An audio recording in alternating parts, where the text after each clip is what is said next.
With us now, Republican Congressman Denny Rehberg of Montana, who has his own idea for dealing with a federal deficit. Great to see you again. Thank you, Jerry. All right, so what do you think about this idea I have that there's just not enough leadership coming out of Washington? Everybody seems to be afraid of their own shadow. Well, that is the problem that we tried to address when we first got control again, starting in January. You know, you mentioned how long it's been since the Democrats have had a budget.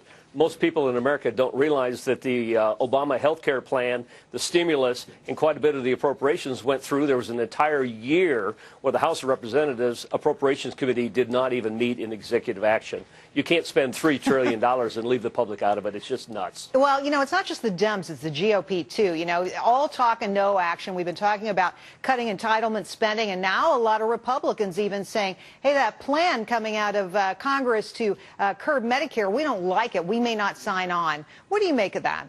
Well, Jerry, don't forget that we passed House Resolution 1, and it cut $61 billion. It was killed in the Senate. They never passed a budget, and so we didn't have anything to negotiate with. We were negotiating with ourselves in the House of Representatives. And ultimately, if they'd passed something in the Senate, which is where the problem is, we'd have had an opportunity to go to a conference committee. It would have been done in the daylight, and we would have had a real chance of making the reductions. But if the House is doing its work and it dies in the Senate, it can't work, and so we're real frustrated right now. I can see that. Well, I want you to respond to something Steny Hoyer had to say. He's the House Minority Whip about the budget battle. He says it's an incredible sleight of hand to suggest that our choices are between the Republican plan and nothing, as if giving into their ransom demands and then implementing a plan for more inequality and the end of Medicare as we know it is the only option left to stave off disaster. Look. Can you guys get together with that kind of rhetoric flying around?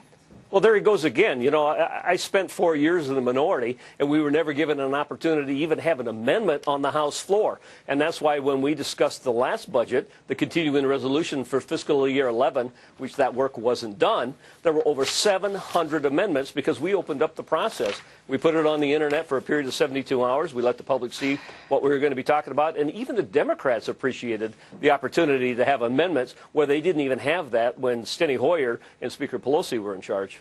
Well, I want to bring up this plan that you and Marco Rubio, the senator from Florida, have to cut the federal deficit, and it's really interesting. You're calling it the Refund Act. Tell us about that and what you're trying to do. Well, the idea came from a former Speaker of the House in Montana who I served with back in the 80s.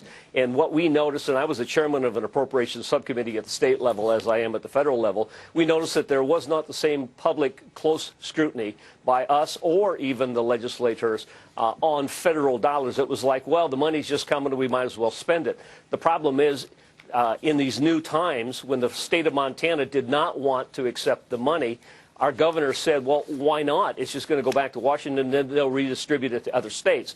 Marco Rubio had the same problem in Florida, and that's not fiscal responsibility, and people want responsibility. No, everybody grabs that money. I mean, it's hilarious to watch them scrabble for every single dollar.